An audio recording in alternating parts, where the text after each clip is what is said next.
Today's sponsor is Encore Live, Sarasota Bradenton's #1 destination for live entertainment.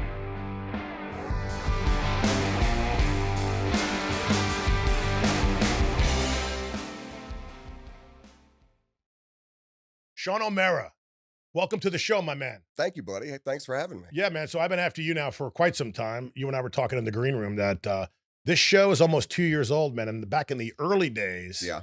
and I knew you, and I said, you'd be a great person to interview. And that's still true today. Well, thank you. So welcome. Thanks for having me, man. This place is great. Your band is Undr8ed. Yes, sir. But I love the way you guys spell it, right? Because it's under, and then the letter 8, I mean the number 8, excuse me, and then ED. So tell us behind the meaning of that and the reason for that. Well, man, it's probably been 30 years ago that we came up with it. Most people rebrand. I just decided to keep it and keep on riding it. And really, it was a license plate, which it is my license plate. And that's why there's this many letters. I love that. So our thought back then, my friend Brooke Hughes and Mike Gates in Virginia, we came up with this concept. We thought that people would look at it and it would make them look at it again and again. That's not really what happened. Instead, no one could read it. Like in town here, people will drive behind me and say, "What is under bed? What is under bed?" So it's hilarious that we thought it was going to be, we just thought it was going to be easier. Listen, for a guy who gets marketing, I think it's brilliant. It was fun. It's brilliant. It's fun, and every venue, the way they spell it in ads, and it's incredible if anyone gets it right. It's pretty hilarious. So you're a Sarasota guy as far as your band plays all over Sarasota, Bradenton area, correct? Yes, sir. What are some of your more common, popular venues that you play at? We're at Blase a lot. We're doing a lot at Gilligan's for a while. Kind of taking a break from that. We played at Captain Kurt's last weekend. And so Blase. Siesta Key Village. Yeah, the Village is big for us. So get this, man. I think the Village is fantastic, and I don't think Jacked Up's ever played any of those places. Really? And we would love to play down there. You need to. Do you ever go sometimes just go have drinks at the Oyster Bar? Scob? Oh, yeah. Scob. Yeah, that place is nuts. I love that place. Because there's always really good musicians, and they always got them tucked in the corner. Oh, yeah. And it's never really like a full band. It's always like 2 or 3 guys, right? Right. Sometimes they'll throw 5-piece in there. I mean, it's a trip in that corner. So speaking of Siesta Key Village and musicians, there's a cat that plays 3 times a day, 7 days a week, Bobby Schneck. Yeah, I know Bobby well. Am I right? Yeah, I love him. That guy's a machine. He's an absolute monster. Amazing guy. Yeah. Phenomenal musician. Yeah, he is. But a workaholic. He's killing it. Right? I mean, the guy's probably making a lot of money. He's probably the highest paid guy down here because he works. Yeah, him and Dana just killing it. He'll do 2 shows for sure, maybe a third. And one time, I joked and said, "Hey man, you got a 4th show? Like, I'm gonna get you a show." And he laughed and he goes, don't, not for nothing, but that almost happened once. Oh my! Where he almost had 4. It doesn't surprise me at all. That guy's a beast. Plays guitar and bass, sings. He loves it. He could probably play drums too if he wanted to. Yeah, I'm sure he can. He's got the Aerosmith connection, the Guns N' Roses connection, like all that stuff, right? Interesting story, that guy. I mean, it's awesome. For the viewers that are listening, I did interview Bobby Schneck, I want to say a year ago. That was a good one. So I'll encourage my listeners to go find that episode. So I'm taking the summer off here. Okay. And I'm going to have total knee replacement. Oh, no. Okay. Plus, I want to just take a break from this. So right. I'm going to run all the old episodes. Nice. I got some good ones, dude. Yeah, there's some good ones. I got Twinkle and Tony. I got, we spoke about Dana Lawrence. Yeah. I got one of him. And I got a lot coming after you too. Like I think for the next several weeks, I got some good names, good names. Good, man. Do you enjoy the show? Do you watch it at home? I do. Yeah, watched every one of them. Yeah. And you know what's interesting too, man, is like what I think is good about the show. I mean, if I was like watching at home, like I'd say, well, you know what? It's an interesting perspective on local musicians who perhaps nobody necessarily knows where they're from. Right. Maybe some of their musical tastes, maybe some of their hobbies and it's interests. Cool to learn about. You're making it so people are learning about people that they go see, or they. A lot of people go see Twinkle and all these people, but they may not know a lot of that backstory, which is awesome. Well, let's get into your backstory. Okay, so where were you born and raised? I was born in Newport News, Virginia. I was raised in Richmond, Virginia. Okay. So does that make you a Redskin fan? It does. It does. The Hogs, remember the Hogs? The Hogs, man. Dude, that was a devastating team. It was They just dominated. It was a good time to be a fan. Ah, I used to love Not watching now those so guys. much, but back then And it there was was always John Madden was always like oh, Pat Summerall, and he was always talking about the Hogs, man. loved You it. know, that was great They stuff. were I mean, it was like Chicago and them. That was the Do you think the Redskins are ever going to get back to that status and that level again? I mean, I don't know. I don't know. I mean, with all this money flying around in that league, it's how could they not? I mean, it it's seems like just the Eagles turned it around and they're like good now. they're frightening. The Cowboys always seem to be just one where. I mean, I don't understand the Cowboys. Do you? They're such a good team, but yet they can never. They just can't get it. Yeah, They just can't get like it. at least the Giants suck, and you know they suck. Yeah. But the Cowboys should be in the fucking playoffs every year, and they're not. Yeah. And Dak Prescott is always setting records, but yet they can't. Is it their defense? I don't know. They just don't seem to be a team. I It's know. just like a bunch of good players out there. Right. Playing, That's a good point, it's man. just like, it's kind of like a band. You see, you know. Now, the Redskins were sensational with that rookie quarterback 2 years ago. Yeah. And then I guess he went to that sophomore, Jaden Daniels, right? Yeah, they That tried to kill sophomore him. slump. They did, I call him RG4 because they're doing the same thing to him that they did to RG3. You know, they're just A lot of just these young getting killed out quarterbacks need to have an offensive line. there. Oh, And I think the sure. biggest problem in the NFL is getting offensive linemen and getting them to be cohesive. Mhm. There's not enough training. Maybe they have too much protected hours, or they don't seem to be able to pass block anymore. Right. Or the defensive ends are that much better that you can't stop these guys. Right. What is it? I don't know. It's a wild deal. I mean, Some of these quarterbacks are running for their lives. clearly. All right, so you're born and raised in that area, watching Yeah. football. Talk about your musical interests as a kid. What were you listening to? Oh man, I was a big '70s guy. You know, I loved the R&B and the Earth, Wind and Fire, Marvin Gaye type stuff. All of that to me spoke to me. Then when we were fortunate enough last year and the year before to open up and play with the Sugar Hill Gang and the Furious Five. Oh yeah, three different times. we're gonna get into and that. Yeah, I just love those guys, but that music really affected me when the message came out back then.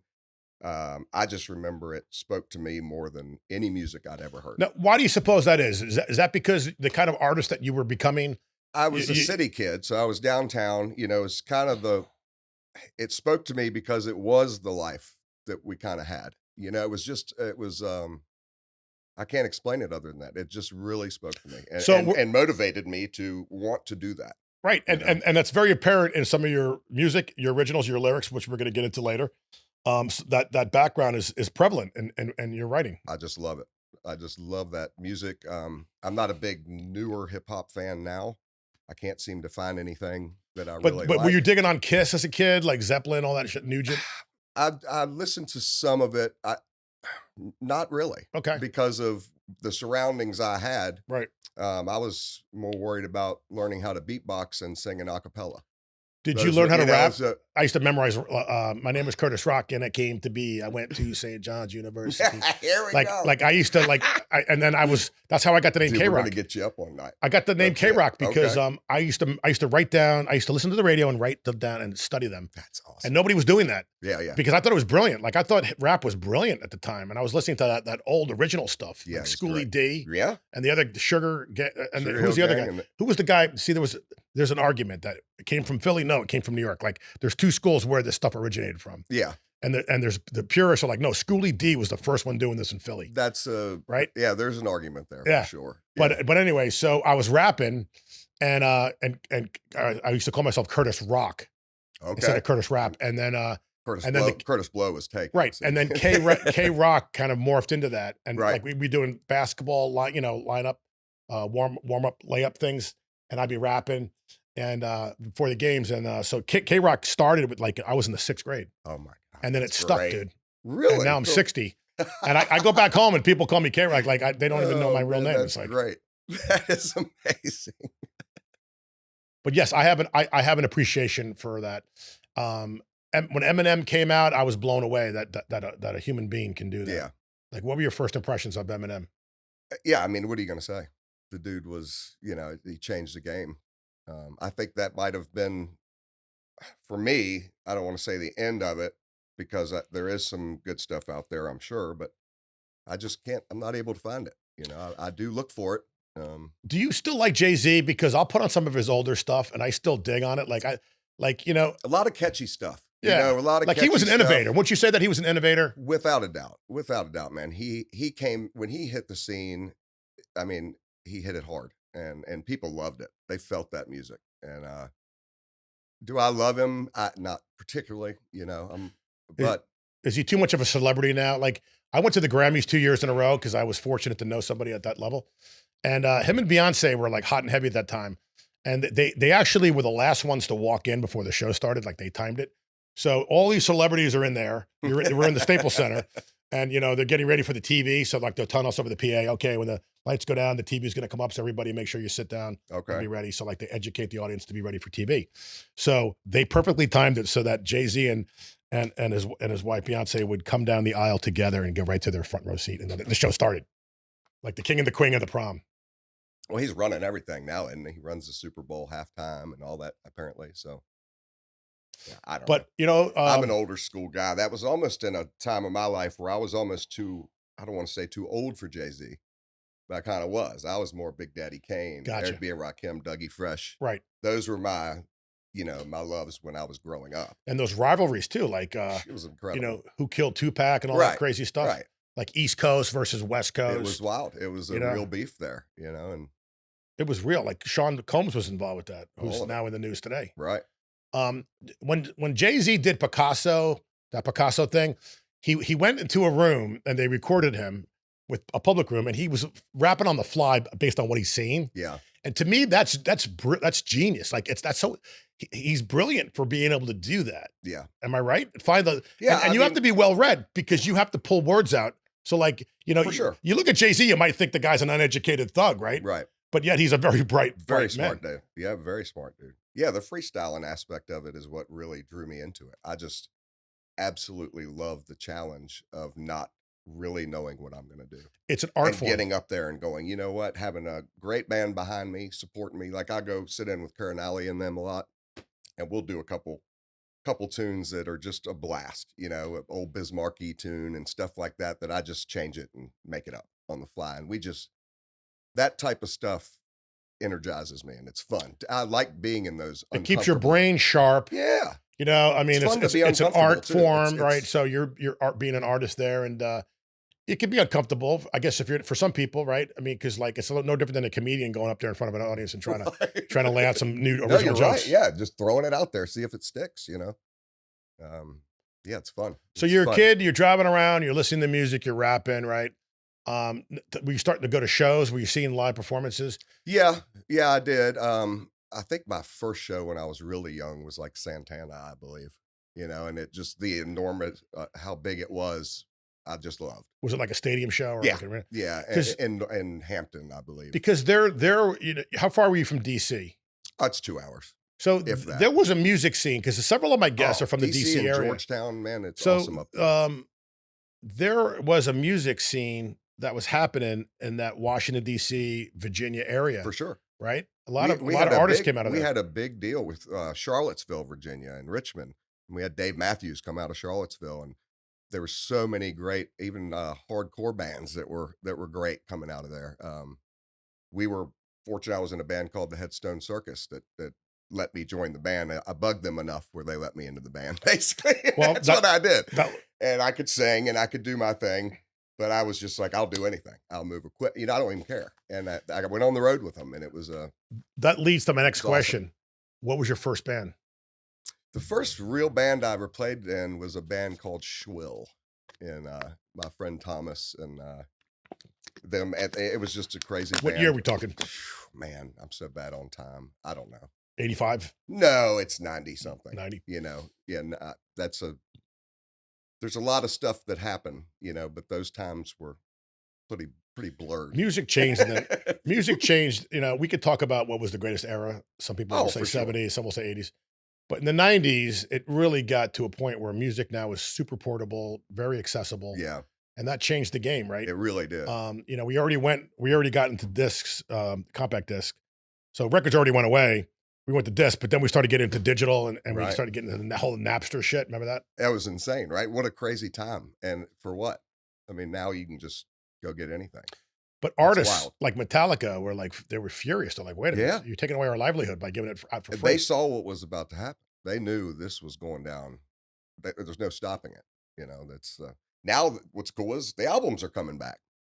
because people are I loving those. You know. know, they want. I know. Can't even. You can barely find a record player. I went and I looked for one. know. They're sold out. I'm like, They this are, is they are great sold though. out. It's I went great. to a record store and the guy selling vinyl used and even new. And I'm like, well, I got all these CDs and could I give them to you? He goes, yeah, I'll buy them from you, but I'm probably not going to be, Right, what am he'll I give me like gonna a do? quarter, but Put a beer on it. I right. mean, what do you want me But, to do? oh God, I mean, I have all these CDs. I don't know what I'm going to do with them, bro. It's hilarious, isn't I, it? I put them in my locker where I keep all my band gear, like one of Okay. those extra space things. And it just sits there and there's stacks of them. And every day I go in there to get my gear for my band, I look at it. I'm like, there's like, Bruce Springsteen and like all these great CDs that I'll never, ever, ever listen to it Yeah, ever again. yeah. I love it.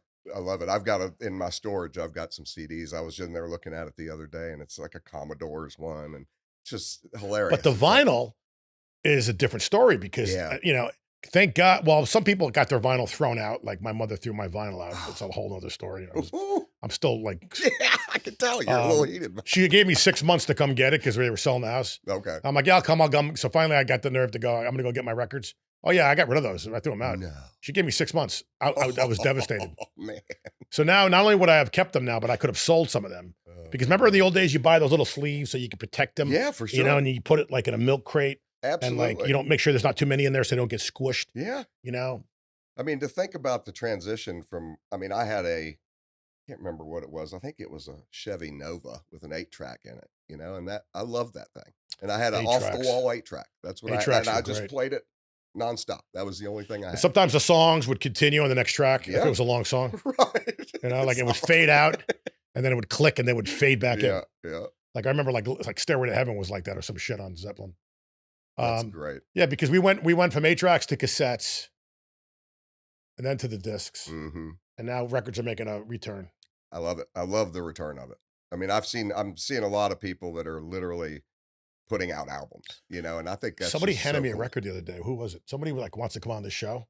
They're like a musician. They're like, "Hey man, here's my record." It's a great idea. And I don't know what am I gonna do with it. Like I thought it was cool. Yeah, it's awesome. And I'm looking at both sides and I'm like, okay, but then I'm like, like I can't play it. Like, do you does it come with a flash drive? You're gonna Like have to get something right. is there a flash drive in the back that I can put into my computer or something? Right? You want the automatic?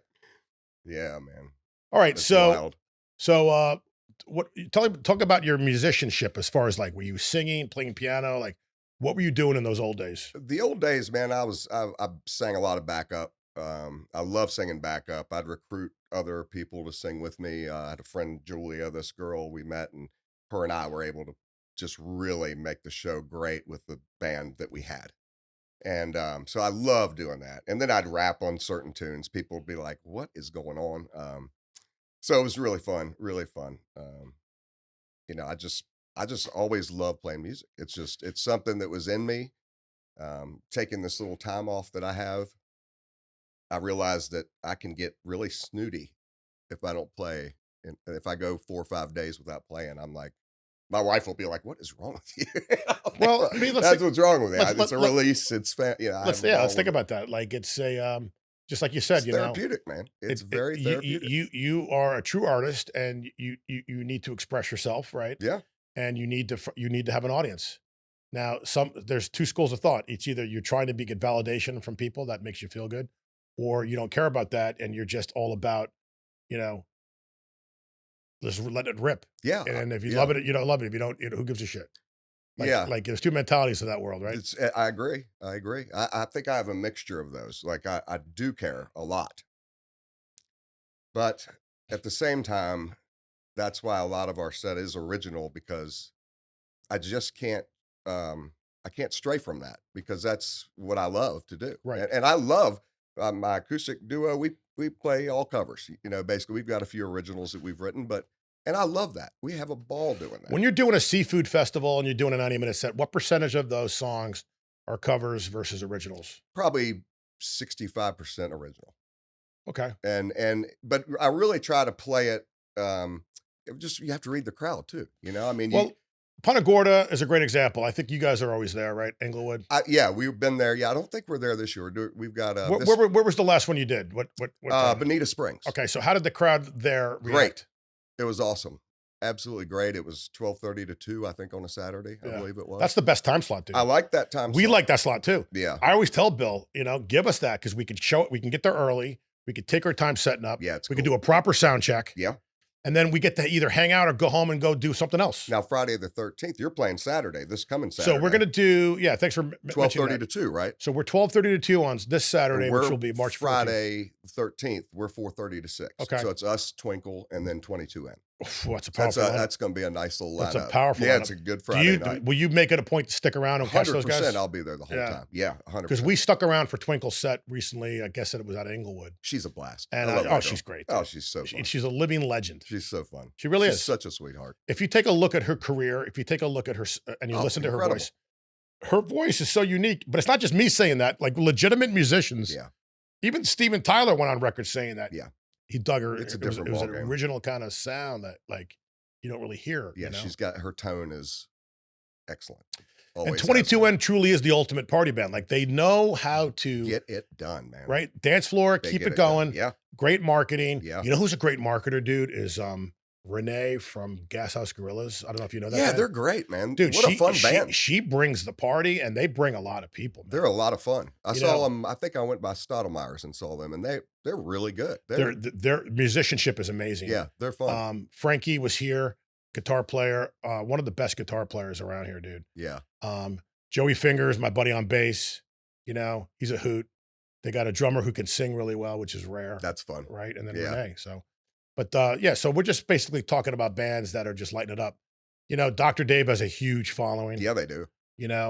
Every year they win the Reader's Choice Awards for Cool. best band. I saw that. Yeah, I saw a clip on that. But the most powerful band here, as far as pure talent and musicianship, has to be Kettle of Fish. I saw them yesterday, and it reminded me, man. Oh my God, they're all excellent at their positions. Yeah, Pat they are. McDonald's the drummer. He was Pat's the man. 17 years. Oh, with, he's the man. with Charlie Daniels. Pat's a beaut. Dana Lawrence has a wonderful singing voice. Yes, he does. But he also he transitions the band from song to song to song. There's never any paper set list. Like he'll start playing a song and they follow suit. Goes right into So it. that's the sign of a really good band. See, my Yeah. band, we're old school paper. Okay. We glance down at our feet and we follow a routine. You know what I'm saying? And we do that for a reason because we have so many genres that we like to take you on a roller coaster. Right. But to your point earlier, reading the crowd, we'll go off it if we have to. Sometimes you might have to. You know what I'm saying? I usually, for those festivals, especially for regular gigs, I don't generally write anything down, but for those, I at least put a little list together. Sometimes it works out and sometimes we just end up, what? doing something else, but it's, A lot of musicians like to at least have it. So Yeah. you kind of have a game plan. Some of my guitar players that are high tech guys, like guys I play with in the past, they would program them in that order into their system, so they have the effects ready for each song. there you go. You know what I'm saying? So if they can cancel out of it, but then like they're like, they're gonna. Right. So what are your 3 most requested original songs when you're out there playing them? Man, there's quite a few. We have one called Camel Toe. Yep. Which is what you think it is. It's a lot of fun. It's got this Middle Eastern beat, and it's a real fun tune. You still wear the headpiece for that? Yeah. That's classic. But we don't really do it much. Most classic. venues, it's just we got to be smart, and I think we did it at Gilligan's one time. It was a huge mistake. I thought he was going to unplug us. So perhaps you wouldn't do gotta that be at Seafood. You wouldn't do that at the Seafood. Probably Festival. not. Yeah, that's not really on the docket.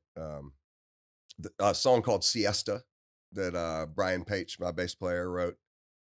That's requested a lot, and it's just talking about siesta key and actually the lack of original music. That's what the song's about. It's not saying anything bad. It's just saying what it is.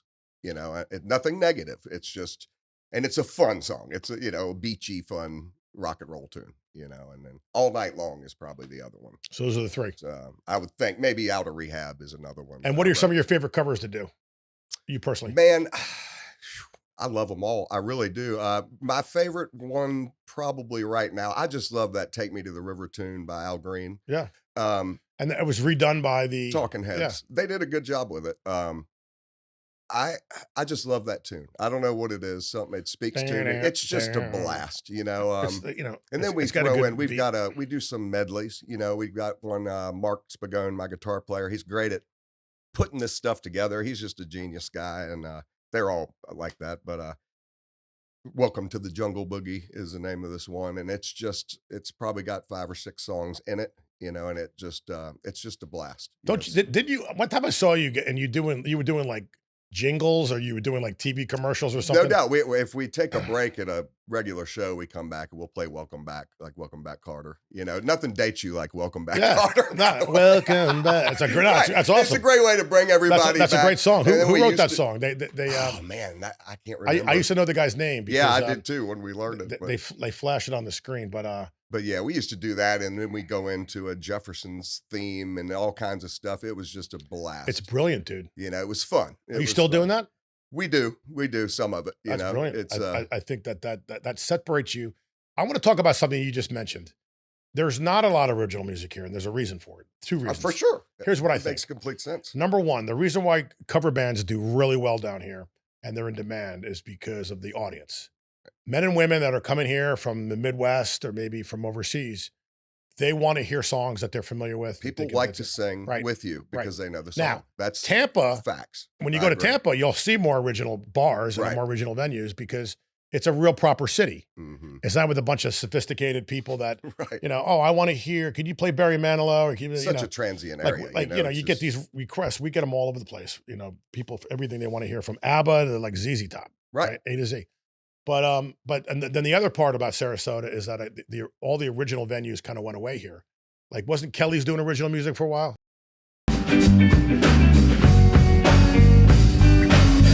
Every day like summertime, blowing up like the 4th of July.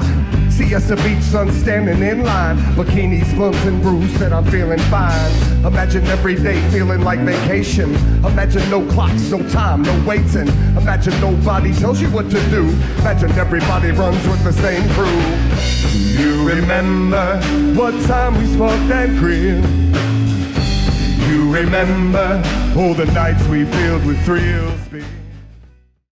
5 o'clock club. Yeah. Those places are gone now. Yeah. They are. Yeah. Now they've got that the cabana opened back up. It's like the Jungle Hideaway Jungle or Paradise something. or something. Pretty cool. I played with Kerr and them up there the other week. I haven't been and in there it yet. was- Did It's a cool place. they fixed it up? a Yeah, little? it's a blast. Yeah. It's a very cool And venue. they still have like a garden, like a backyard. Yeah, there's actually like a putt-putt back there. or No something. shit. It's a trip. I mean, that great bar. It's a cool The only venue, problem cool with that venue. place, man, is that I think in those shady motels around it, Yeah. someone's always like getting pulled out in a stretcher. It's some So weird it's not the stuff. best marketing, No, it's not. It's Yeah. a tough place to trust at night. Yeah. Such weird spot too, right there in Sarasota by the hospital. I mean, No. I love it. We need more music venues, Yeah. man. well, And- Encore and Live. so- What a great yes. venue. Yeah, That's yeah, so- exciting. So for our listeners that don't know about that, so Joyland was very, very successful in a plaza for many, many, many years. It's on Lockwood and University, right? On Yeah. the Sarasota-Bradenton border. They got so popular that they needed more space. So they moved down to a bigger space, which I haven't seen yet, but I hear it's beautiful. It is cool. So now they can really do line dancing and they can bring in much bigger acts. Yeah. In fact, I'm thinking about trying to get those owners of the Joyland to come on here. So then David Lay and Kristen Lee of 22N, our good friends, got a partner, and the three of them went in and took the place over and called it Encore. Now it's a rock bar. Right. And here's the cool thing, that both places could live together. I really truly believe you're building an entertainment mecca, Yeah. and you're going to have country here and you're going to have rock and I roll love here. that they're not going to do country at Encore. They're going Yeah. to let that be what Yeah. it is, where it should be at Joyland. I love that idea. And And they what a should- great area. they- I mean, it's and they're going to have people that are going to be coming back and forth. So I was in there the other night. My good friend Dana, DCX, yeah. she's in a band called Naughty Girls. And whenever I'm off, I go see those guys because they're friends of mine. The whole band's, they're good friends of mine. In fact, the bass player, Nick, is going to be filling in for me when I go out on surgery. Okay. So I go in there, and it was a Thursday night, and it was a rainy night, so it wasn't that crowded. But all these really pretty girls wearing Daisy Dukes, boots, and hats start coming into Encore Live, and all the guys are like, "Holy shit!" But then they all turned around and left. You know why? They went next door. They went to the the new Joyland. Right, right. So I guess it was Thursday night's ladies' night, so they all Okay. went there. So it was hysterical. So I said to my buddy God, Larry, that's great. as we were leaving, I'm like, "Dude, we got to come here on a Thursday and go over there. Yeah, You know, right. let's get our cowboy hats on and just go Right. check that out." That's awesome. What a great area back there. There's plenty of parking like that. A whole area I love. So See, that's- look, country music. If I had to do this all over again, or if someone said put together a cover band as like a manager, I would put together a country act because there's not enough country band. There's an appetite for country music. just like in Punta Gorda and Port Charlotte, there's an appetite for classic rock and hair metal. Yeah. Like they go nuts. They really do. They love Twisted it. Fork, they sell out whenever there's a hair Yeah. metal band. Serious. Even if it's a garage band. Doesn't matter. But up here and parts of this part, like the Manatee going north, there's a strong appetite for country music, man. Yeah, What do you think? There definitely is. People love it. And I'm, the new country, I'm an old country person. I like a lot of the old stuff. But I don't know. I'm not a huge country fan of the new stuff. I don't like it if they tell you the truck and the fish it's like leave something to the imagination. Like Jason Isbell, like do something with your words. Do you think Jelly Roll? But I get it. Do you think Jelly Roll is country, or do you see like? I don't know. How do you box? I know we're not supposed to box people anymore, right? But how do you box these guys up anymore? Like, is he a country guy or is he pop? Like some of these guys have gotten to a point now, and look, Taylor Swift is brilliant.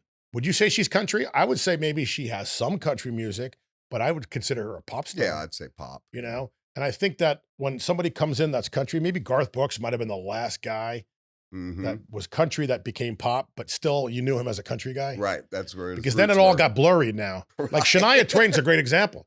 Shania Twain, beautiful woman, beautiful voice, killer albums, right? Yeah. And she transferred. She went from like that only country sound to FM radio to MTV to now she was like a international pop star. Right. It's interesting. Why not? It's just it's just songwriting. Jeff Muttlang was her husband at the time and her producer, and they hired the right songwriters and gathered the right musicians, and they created a sound for her that's just incredible. Like, but to your point, some of the old country guys, man. That sound and when that lap guitar, steel guitar came out for the very first time you heard it. I think a lot of it was the actual recording of them too. Like it was just such a pure thing. You got this digital thing happening now that's so, I don't want to say not real, but to me, a lot of it doesn't sound real. So it probably isn't. So it's that old school stuff where it's just pure. Well, you know what? You just made a good point, bro. AI music. Right.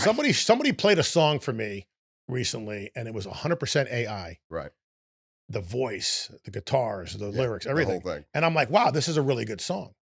And I even said, what's to prevent somebody from just claiming that's mine and getting it out there? Mm-hmm. Well, apparently you can't upload it and you can't put it, like it knows that it's AI. Interesting. But you could certainly learn it and then, make it your own. Right. Make it your own. So I think what's going to happen is a lot of people are either going to cheat in their songwriting.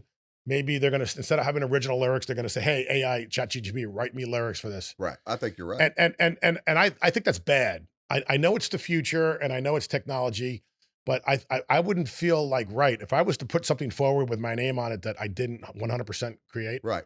To me, that's not creating. Tough to call it an original song. But there are some people that challenge me and say, no, man, you're still, has your name on it and you still producing it. So you were smart enough to pull it and put it together. So what are your thoughts? I think they're tools that you can decide to use or not. Do I like it? Not at all. I think it's a lazy way to get it done. With that being said, it's a tool that's there for you to use. But plagiarism. Remember in high school, we would get in trouble, sometimes even fail a paper or a class by getting caught plagiarizing. Right. Quoting somebody, you would just say those were your words when they really, you just wrote it down. Right. So the definition of plagiarism now into today's world of music. Like Milli Vanilli, that's a whole different story. They didn't sing on the record, right? But they were the MTV faces. And when they mistakenly won the Grammy, that was with the downfall, because they said, wait a minute, these guys never actually sang that. Right? That was like the first. Yeah. Like that was like the biggest inside joke in the world. It's like foreshadowing, really, to what's going on. So I guess my point I'm trying to make in all this is that mad respect for guys that pull shit out of their ass and can create a song. Now today, maybe younger people are not going to have that discipline. Maybe they're going to find shortcuts. Like Guitar Hero was a horrible thing for the kids in the early 2000s because they stopped taking guitar lessons. Right. Because they can impress their girlfriend with the freaking plastic guitar, and then they were done. The colors, right? So right. Now the marketing people loved it, right? Oh, of course. And the kids loved it. The parents were happy. Yeah. But I just think there's too many shortcuts, man. Yeah. Like I'm basically a self-taught bass player. Right. I actually sit home with my headphones, not as much as I used to, but I would listen. And do you remember even in the old days, man, you would take the record and you can just keep playing that one section so you could figure it out, You right? could hear it. But today, no, man, it's just like, I mean, you can go ahead and create an underrated record with 100% fake musicians, singers, For sure. you know, and not that you would do that, but I guess to your point as well as the tool, what if it's the spark that you need to write a hit song? It's true. I mean, who could say that it's wrong if it's a tool that is there for you to use? And we can't. I mean, it's not, It's not going away. who You am know I what I'm to- saying? Yeah, So we have to embrace right. it. It's there. Like This is like it. like in the old days, the filmmakers went ape shit when video came out. They couldn't believe because it was going to fuck up their whole industry. For sure. You know, Yeah. and that art form of capturing on a film versus the video. But then what happened? They all switched over and they They had just said, hey, let's, yeah. it worked out, right? I mean, it's very interesting. So your band's out there playing now. What are some of your social sites? Like how do Man, we've how do got people find out where you're going to play next? I've got the Undr8ed band website is coming back up in April. I took that down and it was just a mess. So anyway, that'll be back up in April. Undr8ed band on Instagram, Undr8ed band on Facebook. So, It's but basically our Tell avenue. our viewers, how do you write it out? Like how do you type it into the computer? Like underrated.com. So are you using the 8? Yeah, it will be underratedband.com, yes. Okay, And then it'll have other bad spellings of underrated. So if you get it wrong, that'll probably Yeah, no, that's route smart. you there. I mean, I hated to do that, but that's what I have to No, because Yeah. the reason why I brought this up is some people might write under, RATED. Exactly. And they're not wrong. I'm the one that did this. So you have a pointer that takes them to that. It's brilliant. Right, that's No, because you know the thought. we're jacked up band because there's a lot of jacked ups around the world, Okay. and then we invert our K, and I had that Logo's trademarked. cool. I love the Thank logo. you, but yeah, it's so cool. trademarks are only good as if you can afford to defend them. If Right. somebody, so I just let it lapse Okay. because I'm like, you know, What's am I gonna going to do? happen? Right. Yeah, What's really gonna happen? Yeah. but the point is that you have to have a cool name, a cool logo. I really think in today's world that really stands apart. Yeah, it matters. It You know? really does. It matters. Yeah, and that's something I'm not great at. The whole internet thing and all of that. I'm more a hands-on person. I'd rather be rehearsing and writing than working on that aspect. I'd rather pay someone to do it. Right. Whereas And, my strength is the marketing, Right. and I enjoy that. I do enjoy some of it. Yeah. I mean, I still do. Yeah. I have a web guy and I have a publicist Okay. that I use, but I will always dictate as to what I want. Right. Because I still have enough creative mindset that I can say this is what I want. But yet, like you, I'm so busy that I necessarily can't write certain things that I want to write. Right. Like somebody said, "Hey man, why don't you describe your band in 400 words or less?" I'm like, I don't have the time to do that. I'm like, this lady's going to do it for you. Right. She's my AI. Yeah. No, I mean, well, that's a funny thing too, because I actually have a physical person that I pay, and I'm saying to myself, wow, at some point, does she even know this? That I can replace her with AI I know. It's and like what I a want to. tough deal. It's just like the Like artist. I mean, like calling her up and like talking about what's going on, and then AI. I mean, like somebody put us. These signs are coming out on Facebook. They all look the same, yes. but they're really nice. They're nice, But at the same they're- time, you could tell it's totally AI. it is. And It's like all cookie these cutter. artists that used to do that. I mean, they remember all the flyers. People would really take time to make these cool flyers and all these things. And But now That's- they're making characters of yourself. right. They're So all like characters, my yeah. friend, she's now the character version of her, and she's cool with that, and she's using that in her marketing. There you go. It's a tool, right? Yeah. I mean, it's there to use. So I took this sign and I ran it through the AI, and it was funny because it created me with different kind of hair, and like a different kind of smile. I love it. And then I have like lightning bolts in there and shit like that. Nice. So it would look cool, but I'm like, well, you know what? But at the same time, I'm kind of like sick and tired of seeing the same regurgitation. Yeah. So I didn't use it. Good. I like that one. It's more true. Yeah. And there's another thing too. So Elvis Presley one time he had a tour, and Elvis's band was on stage, and then there was a movie of Elvis. Okay. So they linked it up. So Elvis is singing a song, and his real band. And these guys are dead now. This is like 20 years ago. Was playing along to it. So you would pay a ticket to go see the band live Okay. with Elvis behind them on a screen, and it was synced up. And then Emerson, Lake and Palmer they broke up, and there's only one guy left. Was it Carl Palmer? I think that's still alive. I forgot which one, but they toured using like algorithms and computers, and Incredible. so now you can see your favorite bands. I mean, there's gonna come a day, man, where like, Michael Jackson was like probably the greatest entertainer on the planet, Yeah, tough and to he might still be, yeah. even though he's been dead a while. Who's to say that one day you're gonna be in a venue where he's gonna just come down Yeah. and he'd be like, he'll I perform. saw online they're doing that with Biggie and Tupac shows with the whatever the hieroglyphics, whatever it's called. I mean, it's incredible. Incredible Just make it technology. I make mean, it look real. it's wild. And then people will Wild. pay money to go see that. Yeah. Yeah. It's Interesting. incredible. What are your thoughts on bands like some of these older bands we mentioned, like even Leonard Skinner, who there's no more original members left in the band, but yet they're touring and they're charging and Right. people are paying. What are your thoughts on that? Yeah. Man, I mean, what else are they supposed to do though? I mean, do you just as working musicians, do you just let it go or do you I mean, if the demand is there and they're selling the tickets, I mean, how could it be wrong? I mean, there's so many tribute bands and so many things now. There's not much difference, I don't think between the two anymore.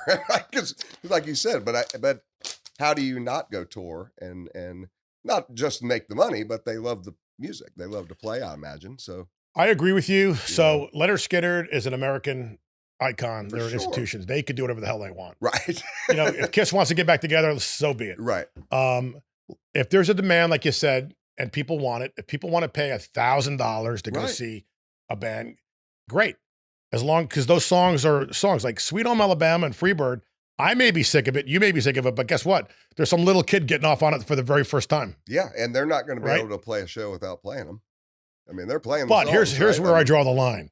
When bands are obviously like when Motley Crue and Vince Neil are trying to do it, or David Lee Roth, and they can't do it anymore, and these were idols of mine, I say to myself, man, listen, you're just embarrassing Yeah, yourself. it's So you time. got to stop. It's time. And that's where I draw the line. I I'm agree. like, what about your dignity, man? Right. Like David Lee Roth was the coolest guy on the planet. I wanted to be him.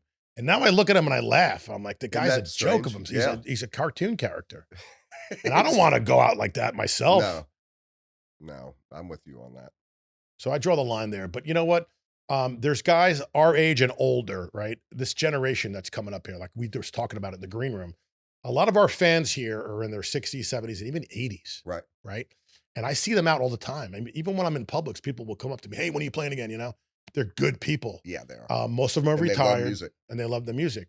So, there's a big fan support. As long as you have that support and people are actively interested, whether it's Mhm. originals or cover, you just keep going. You just keep doing. You Yeah. entertain people, man. That's the goal, right? know. Have some fun.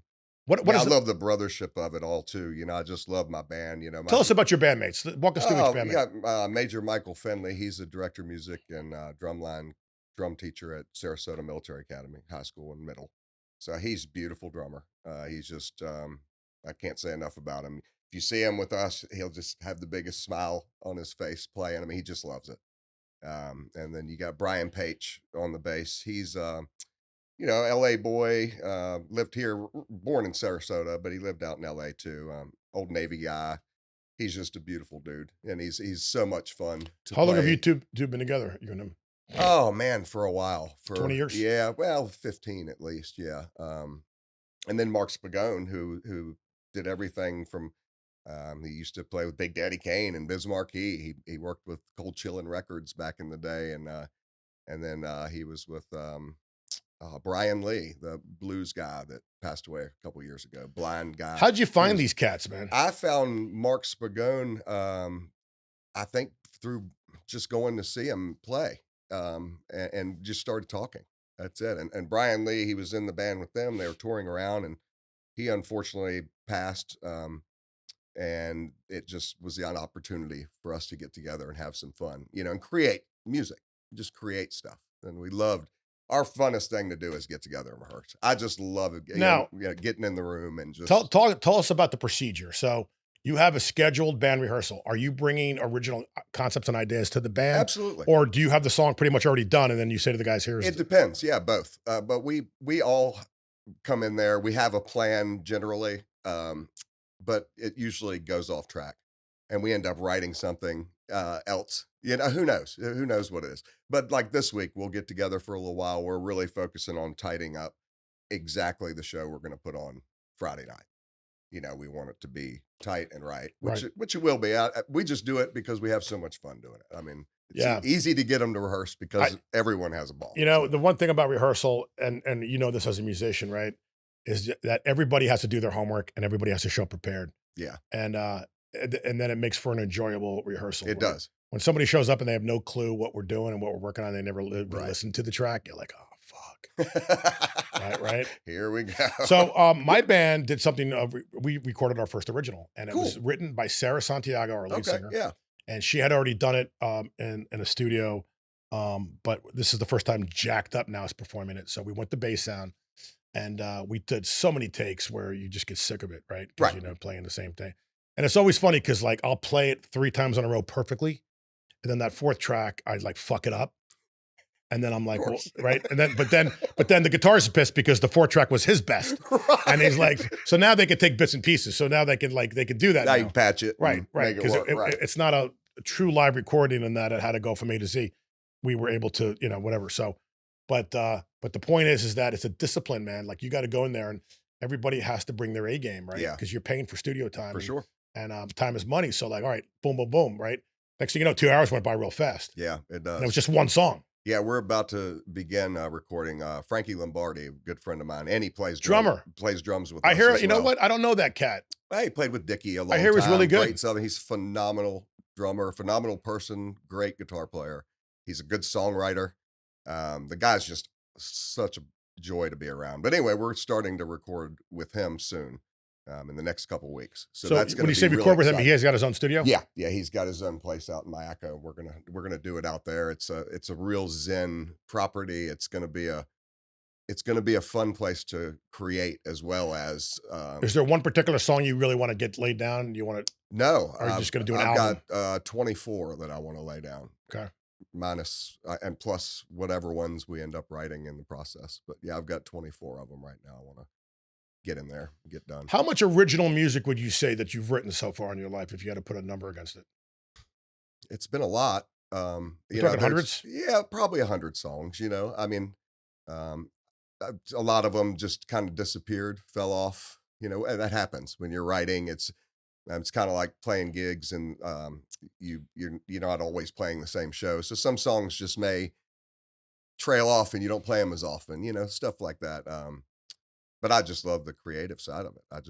It's just a ball. I mean, my wife got these noise canceling headphones so she can sleep because I snore a little bit. And we were listening to on Spotify, we have the Undr8ed band. You can go up and listen to a bunch of tracks on there. And we were listening to it last night. And she was just laughing. She's like, "You're 53 years old. Look at you, still rapping," And it was it's just a trip. That's a beautiful thing, though, So, man. yeah, soon. 53 is the new, 33. Man. Right. I Right? wish I felt that. I mean, I'm 60 and, there are times that I still feel like I'm 40. Right. You It is know? a trip. I mean, it's day by day, right? I mean, No, but to your point, man, I think music is that one, thing that can make you feel young, man. and I see the love you Right. have for it. I mean, Bringing I've the watched energy. you guys for, come up for a while, and you can see the love, that you've got for it. You really, I love that. You can feel and that's the music that I like to go see, the bands that I like to go see, when I can look at them and tell they love this. Well, that's And I love that. but that's what I like about feeling, you. And that's the reason why I'm happy to interview you, because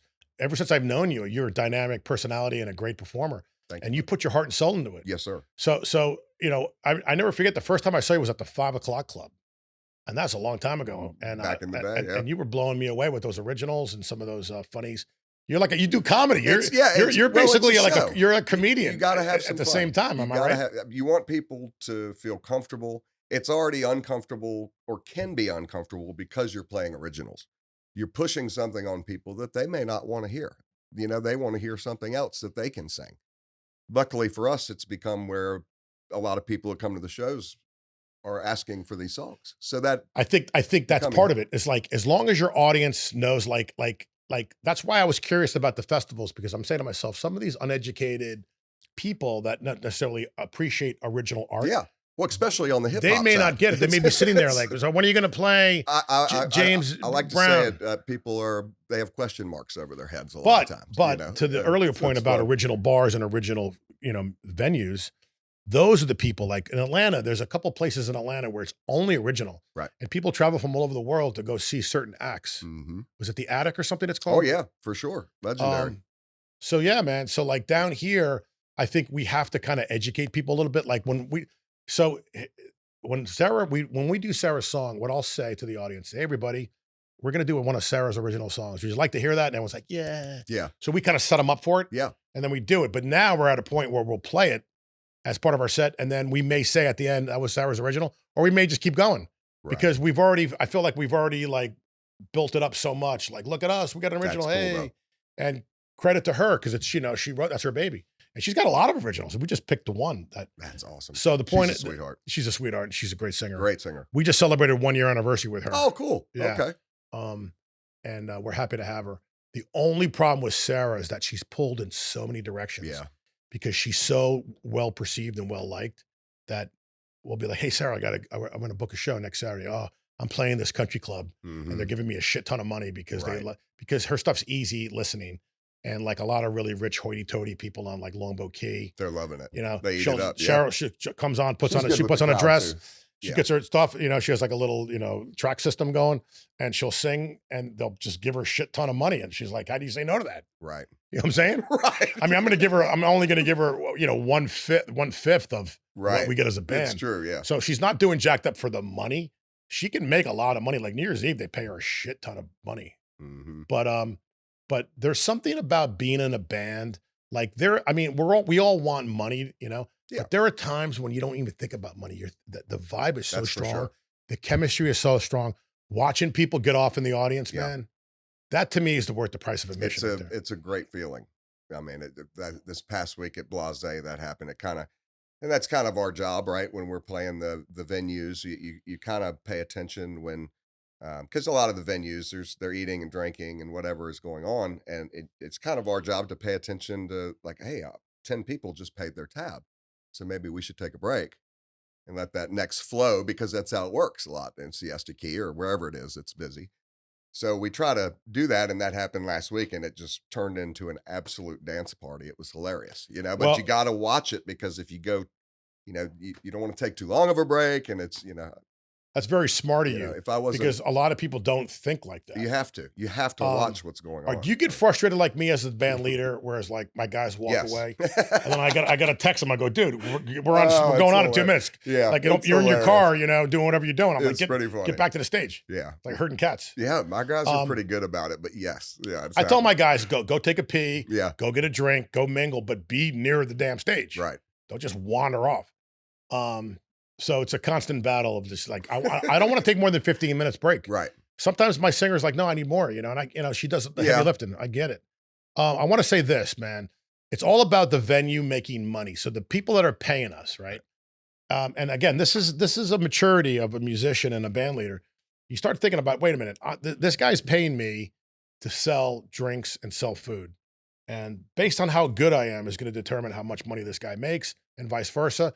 And then I can get a raise next year, maybe. Right. Right. Because, you can't go into a bar and say, hey, I want more money when meanwhile, there's only 2 people ever come see you. Right. That's a tough conversation. So as a former bar owner, as a former failed bar owner, I should add, I understand the sensitivity there. It's at the end of the day, it's about selling food and liquor.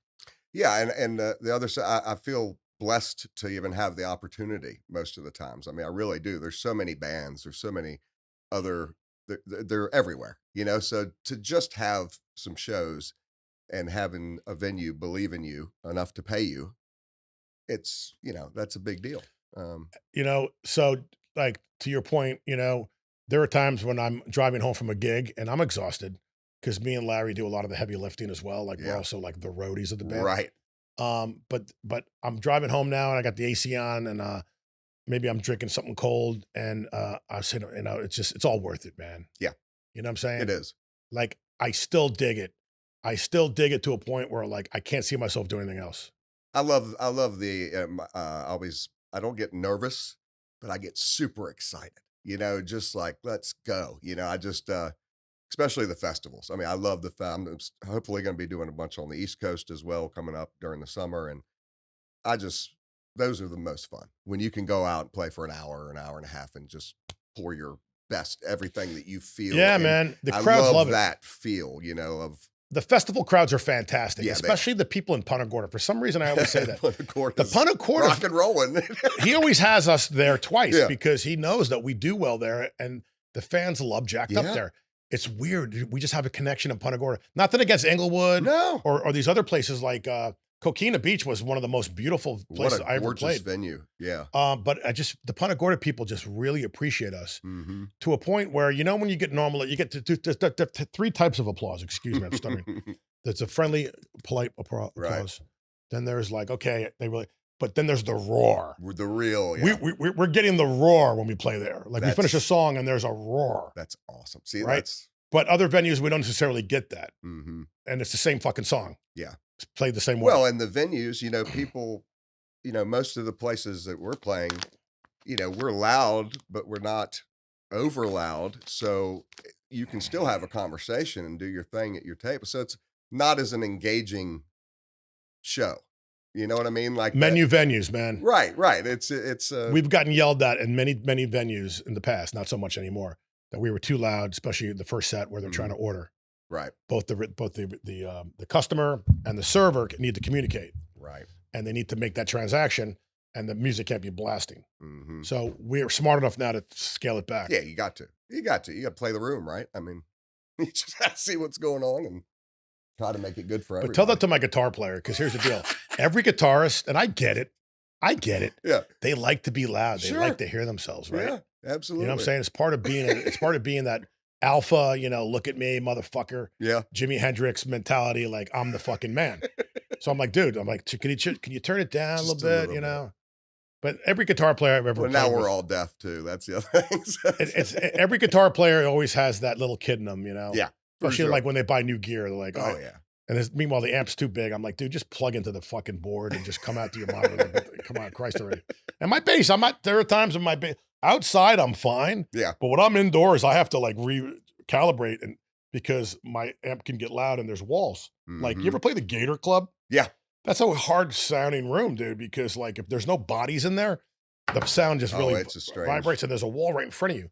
But when it's filled, your bass, we could turn it all up Right, down right. below. You know what I'm Yeah, saying? it turns into a party.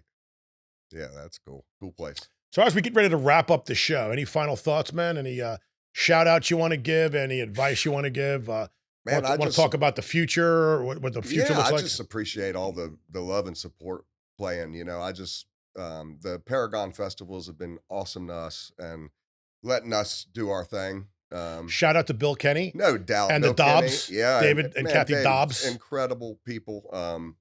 Now Dean's involved with them Dean's too. helping which I out. love. I miss Big Top Live Oh, severely. I'm so glad you mentioned that because let's talk about those concerts you did at Big Top Live. Oh, Who'd you man. open up for? We did 3 different shows with Sugar Hill Gang and Furious 5, which are literally my heroes. And, So and I tell us got to, about the whole experience, man. Oh, I got to hang out with Melly Mel and these guys that are just legends. And they are exactly what you think they are. They are absolute ballers. And I just love the dudes, man. We still are able to keep in contact with them, and trying to do something in the future as well. They're all over the world right now. They're just constantly doing shows. So was Dean the one that put you guys together? Yeah, Dean. Because he man, knew Dean that. Dean that and Alyssa as well. Oh, yeah. Dean and Alyssa have helped me so much.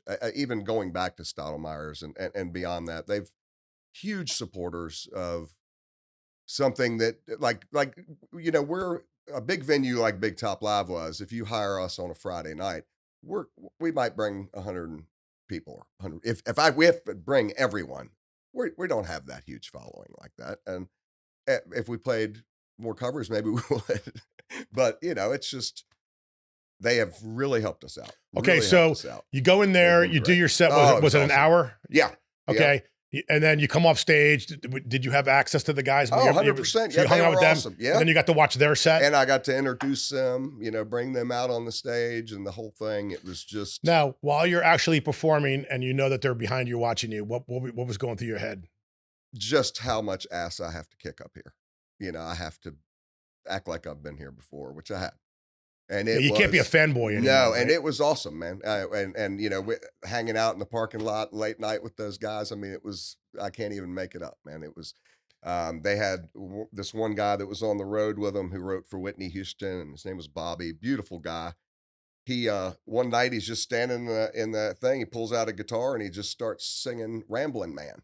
And all of a sudden, we're just all in the parking lot singing "Ramblin' Man." He said that was his dad's favorite song, and it was another.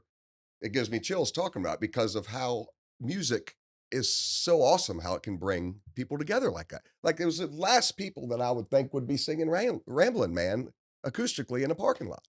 And we all did it, you know. A good song is a good song, It and was it just crosses an awesome. a good deal, song you know? crosses genres and ages, man. You know Yeah, what I'm saying? it stuck with. I mean, it's just wonderful times, man. I've been lucky, you know, and now I'm ready to get fired up, get recording, and Well, have a fantastic. blast. you Well, know? on that, we're going to end the show, man. Awesome, man. So it's a great interview. Dude, thank you for Thank having you for me. coming. Thank you for coming. I'm I really looking appreciate forward you. to seeing your next show. Yeah, I'm going to try to see you at one of those festivals. There's a couple left, right? yeah. We've got Fort Myers was rescheduled. Yes. So we're there in April, Yeah. middle April, I believe. He still has, so Manatee's this weekend, Manatee's this which weekend. I'm playing there. And then he's going back up to Clearwater, I think. He's doing I another one think up so. there. Yeah. He did 2 Babcocks. Yeah, I saw that. You know what? We did Babcock a couple Great years little ago. venue. Babcock is funny Cool because venue. like you're driving, it's in the middle of nowhere. There's Yeah. this oasis of this beautiful community with their own Publix, and everyone's driving golf carts. It's incredible. It's like it really is. Right? It's very Florida. and it's like apparently they have like solar power. It's like one of the largest solar powered communities in the area. That makes sense. Yeah. That makes sense. And but then you leave and you're like back in the middle of nowhere. Yeah. Like, It's like what happened? yeah, like What- you're in like East Punta Gorda, right? Yeah. Or is it even Fort It's Myers? before. It's I know like it's you're on- before Bonita Springs. I passed it on. the So way you're to kind Bonita. of like, is it Lee County? Are you back in Lee County or are you I still in think Charlotte? so. I think so. Yeah, it's really It's nutty. cool though. But yeah, no, they love it. I mean, they have their own performing arts center. Right. I mean, I think he brings a stage and puts it next to Mhm. it, right? Yeah. Well, this weekend's going to be awesome. I mean, you guys. I'm up try to GT Park or GT Bray I never heard Park. of it. It's an awesome venue out in Bradenton. You're going to love it. Is it near Manatee's, Clancy's? Isn't it like Yeah, near yeah, Cortez Road? Yeah, it is. But man, it's just a cool venue. You know who's It coming really on is. after us, and I can't wait to see them because I've never seen their entire act as Job Movement. Oh yeah, good. They're coming I'm on after glad us. they're on this thing, man. Good Yeah, for man. them. You know, unfortunately, we can't stick around because we have a gig that same day at Clancy's. Oh God, That's bless why I guys. asked you how close it was, because we're gonna go set up our shit And at come back. Clancy's, do our set, which is plug and play, Okay. and then come back and Oh, cool. do our Do show. it. But I'm gonna try to catch some of Job Man, they're Movement great. They're because legends, man. well, I want to get her on the show. Yeah. And are they married or they're divorced or there's some? I don't know what's going on there there, was but Damie's something- awesome too, man. They're just There great. was something great about a people. year ago. She said that it wasn't a good time for her to come on, Okay. but I want to get her on the show because they're just like they are the reggae band. Yeah. Here, Yeah, you know. and they're good peeps. I mean, man. if- his dad was amazing. I mean, back in the day, I remember his dad was just such a beautiful guy. I think they just did a thing at Gator Club for him for a Don't they play there every celebration of Thursday life or night? so- Yeah, I think they are still doing Hey, that. Yeah, speaking of older acts around here, remember Reverend Barry and the Funk? absolutely. Those guys were dynamic. Yeah, man. Remember Whatever AJ and Automatics? I About do. I them? know the name. Yeah, I used to play with AJ too. Dude, man. I whatever love that happened to guy. the Reverend Barry? I mean, he retired from the music scene. Yeah, I don't know what happened. I because really he don't. was like he retired at the peak of. You're right though. They were rocking, and then I haven't heard any, but they could be out there playing. I mean, God bless them. I hope they're on the road making money. I got to get him on the show. I think we got to find out where is he now? File. Yeah, Bring the Reverend Barry on the Jacked Up podcast. yeah, for sure, All right, brother. dude. It was awesome. We'll see you, man. Thank you so much. Thank you. Appreciate you. Today's sponsor is Encore Live, Sarasota Bradenton's #1 destination for live entertainment.